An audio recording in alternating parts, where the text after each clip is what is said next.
गरीब माँ और 5 बेटियों का गाजर घर। बाबूजी, रोटी बना दी है, खा लीजिएगा, मैं खेत पर जा रही हूँ। तभी खटिये पर से बूढ़ा रामा खांसते हुए बोला, अरे बहू, ये ले, मेरी शॉल लेती जा, बाहर बड़ी ठंड पड़ रही है। नहीं बाबूजी, इसकी जरूरत आपको ज्यादा है, क्योंकि घर में ओढ़ने को एक भी कंबल नहीं। माँ, आज हम तीनों भी आपके साथ चलेंगे खेत पर बच्चों, तुम्हारे पास स्वेटर भी नहीं, सर्दी लग जाएगी।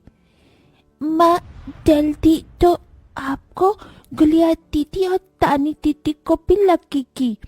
अगर हम जब एक साथ मिलकर खेत पर काम करेंगे तो ज्यादा पैसे आएंगे और फिर हम कंबल खरीद लेंगे।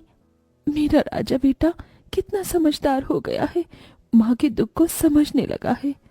सरिता अपने बच्चों के साथ खेत पर आती है, जो कि जंगल के पास पड़ता था। बच्चों, हमें आज के आज खेत जोतकर गाजर की फसल बोनी है।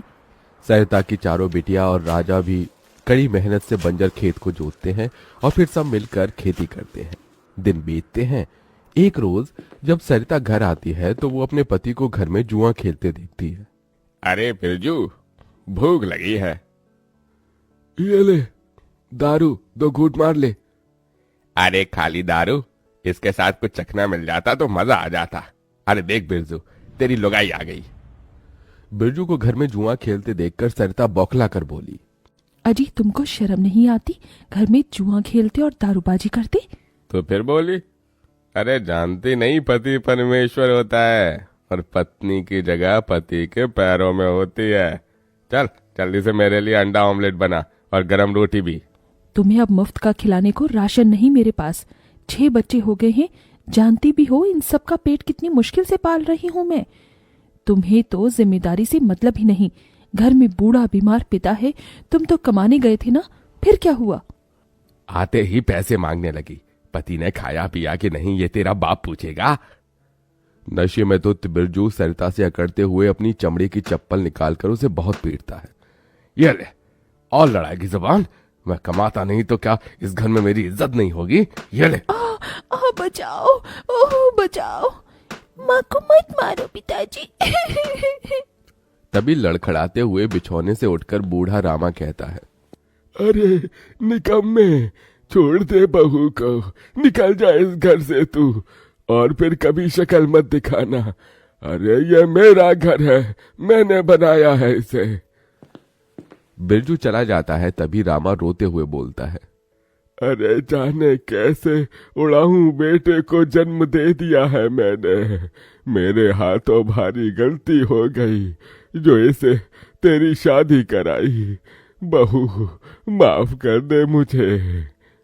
पर उस 5 बेटियों की गरीब माँ का दुख इतना ही नहीं था कि एकदम से जोरदार तूफान उठा और झोपड़ी की छत हवा के झोंके से उखड़ कर गिर गई।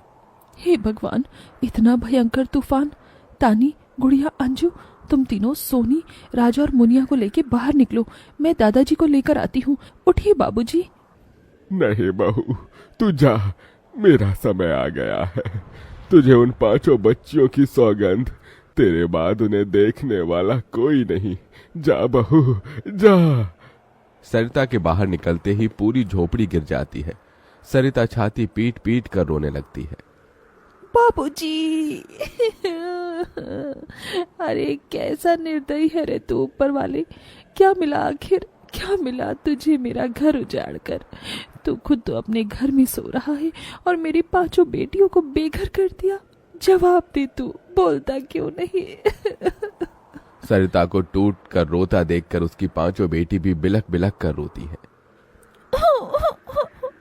चुप हो जाओ माँ, रो मत। माँ, मुझे जल्दी ठंड लगती है। हे भगवान, इतनी बर्फ गिर रही है, मुझे इस ठंड से अपने बच्चों को बचाना होगा। सरिता सबका दरवाजा खटखटाती है, मगर कोई भी मुसीबत में उसकी मदद नहीं करता। हार कर वो अपने जंगल वाले गाजर के खेत में आ जाती है और सब रात भर ठंड से कांपते